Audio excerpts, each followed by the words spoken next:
السلام علیکم viewers, story behind the story میں آپ کی میزبان زوہا ملک شو کا آغاز کرتے ہیں. ہمارے ساتھ ہیں زبیر طاہر صاحب. السلام علیکم سر. وعلیکم السلام. کیسے ہیں آپ؟ جی میں زوہا الحمدللہ. سر آج کا ہمارا پروگرام جو ہے 2 حصوں پر مشتمل ہے، جس میں ہم پروگرام کے پہلے حصے پہ بات کرتے ہیں پاکستان آرمی کے کردار پر. پچھلے کچھ دنوں سے مسلسل ہمارے اداروں پہ انگلی اٹھائی جا رہی ہے اور جن کے کہنے پر یہ سب کیا جا رہا ہے ان کو بھی بے نقاب کرنے کی کوشش کرتے ہیں آج ہم. تو میں آپ کو آج ایک ویڈیو دکھاتی ہوں جس سے آپ کو اندازہ ہو جائے گا کہ ہمیں اس موضوع پہ بات کرنے کی ضرورت کیوں پیش آئی ہے. کون سی جنگ آپ نے جیتی ہے جس چیز کے لیے تمہیں بھرتی کیا گیا تھا، جس قوم کی تم تنخواہیں کھا رہے ہو، تم نے اس ملک کے لیے کیا ہے سوائے اس کے کہ اپنی قوم اور اپنے ملک پر چڑھائی کرنے کے. آپ مجھے بتائیں اپنی تاریخ کہ آپ نے کیا ہے اس ملک کے لیے.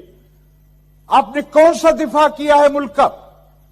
اپنا کام آپ سے ہوتا نہیں ہے اور ملک کے اندر اس طرح کے بحث چھیڑ کر آپ لوگ کیا حاصل کرنا چاہتے ہیں؟ جی تو جیسے آپ نے دیکھا کہ ہمارے یہ معزز سینیٹر صاحب ہمارے اداروں کے بارے میں کیا فرما رہے ہیں، تو آئیں اس سٹوری کے پیچھے کیا حقیقت ہے وہ جاننے کی کوشش کرتے ہیں زبیر صاحب سے.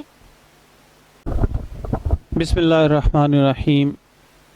یہ غازی یہ تیرے پراسرار بندے جنہیں تو نے بخشا ہے ذوق خدائی.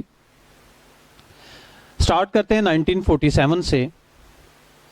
تو ناظرین کرام 1947 میں جب انڈین آرمی اور پاکستان آرمی کے اندر اسلحہ ڈیوائیڈ کیا گیا تو پاکستان آرمی کو وہ اسلحہ دیا گیا جو جنگ عظیم اول کے اندر ناکارہ ہو گیا تھا. اس کے بعد 1965 کی وار پہ آتے ہیں. 1965 کی وار جو ہے وہ ساری دنیا جانتی ہے کہ سب سے بڑی ٹینکس کی وار تھی، جو کہ بھارت اتنے زیادہ ٹینکوں کو لے کر پاکستان پہ حملہ آور ہوا اور جم خانہ کے اندر وہ صبح کا ناشتہ کرنا چاہتا تھا.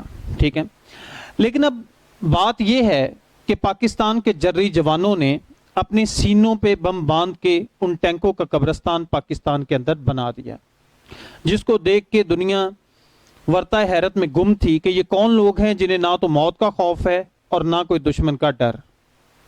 ہمارے ایک میجر نے انڈیا کی ایک پوری برگیڈ کو اپنی ایک بٹالین کے ساتھ BRB نہر پہ روکے رکھا، اور اس کے ساتھ ساتھ ہماری فضائیہ نے انڈیا کے 110 جہازوں کو تباہ و برباد کر دیا، اور نہ صرف پاکستان کے اندر آنے والے بلکہ ان کے علاقے کے اندر جا کر ان کے پورے جو ایئرپورٹس تھے، جو عسکری ونگز تھے، ان کو تباہ و برباد کر دیا. ٹھیک ہے، اور اس طرح 1965 کی وار میں دشمن کو پوری دنیا کے سامنے ذلیل و رسوا کر کے رکھ دیا. جی تو اب بات کرتے ہیں 1971 وار کی. 1971 وار جس میں امریکہ کا بحری بیڑا جو ہے وہ آج تک نہ پاکستان کی مدد کو آج تک نہ پہنچ سکا.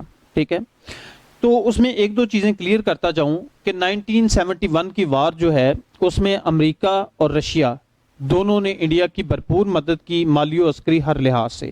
اس کی 2-3 وجوہات تھی. سب سے پہلی وجہ یہ تھی کہ 1965 کی وہ وار دیکھ چکے تھے اور اس قدر مضبوط پاکستان دونوں کو منظور نہیں تھا. اور دوسری وجہ یہ تھی کہ بھٹو نے کمیونزم اور کیپٹلزم دونوں نظاموں کے درمیان ایک تیسرا نظام کا اعلان کر دیا تھا جسے وہ اسلامک بلاک بنانا چاہتا تھا، اور یہ نہ تو کسی بھی صورت روس کو منظور تھا اور نہ ہی امریکہ کو. اس کی بڑی واضح مثال میں ایک آپ کو دیتا جاؤں کہ شیخ مجیب جو ہے وہ KGB کے پے رول پہ تھا.